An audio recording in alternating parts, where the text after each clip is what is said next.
David Hogg, stand it up to the man. Go get him, Tiger. Iterating the points of mass shooters in your manifesto. The shooter at my high school, anti-Semitic, anti-black, and racist. The shooter in El Paso described it as an invasion.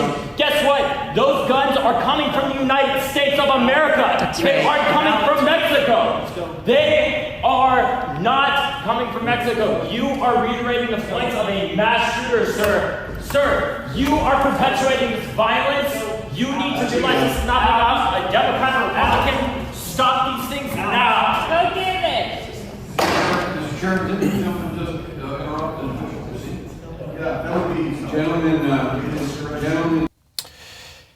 How? I thought his what is? Are we 16 minutes? I mean, where is he in the 15 minutes of fame? He screams the same stuff every time. You know what's funny? It's not even like he's just a Second Amendment hater. He's just a leftist on everything. And the funny thing is, somehow, he didn't get into Harvard the first time he applied, but after the Parkland shooting, he got in. Did his grades go up?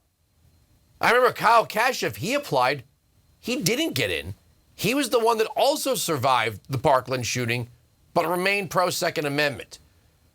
So I guess he's carved out his little leftist base there. No one's talking about in the mainstream media Elijah Dickin, the 22-year-old who took out a mass shooter at 40 yards with a Glock handgun. I'm a legal handgun shooter, yes, in New Jersey. And I'm a 1911 guy. Many of you know what that means if you don't look it up.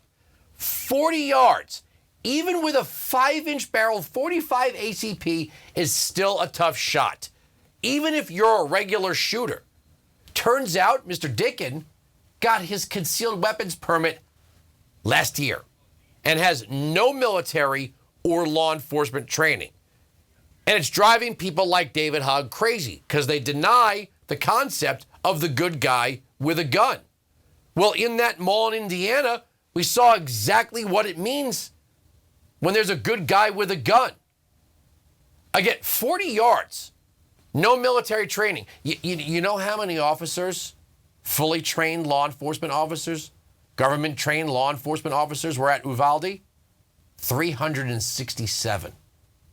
367 trained, armed law enforcement officers with body armor, helmets, radios to communicate with one another, and perhaps even access to surveillance, stood there for 77 minutes while a homicidal maniac killed 21 people, including 19 children. But only the government should have guns, right?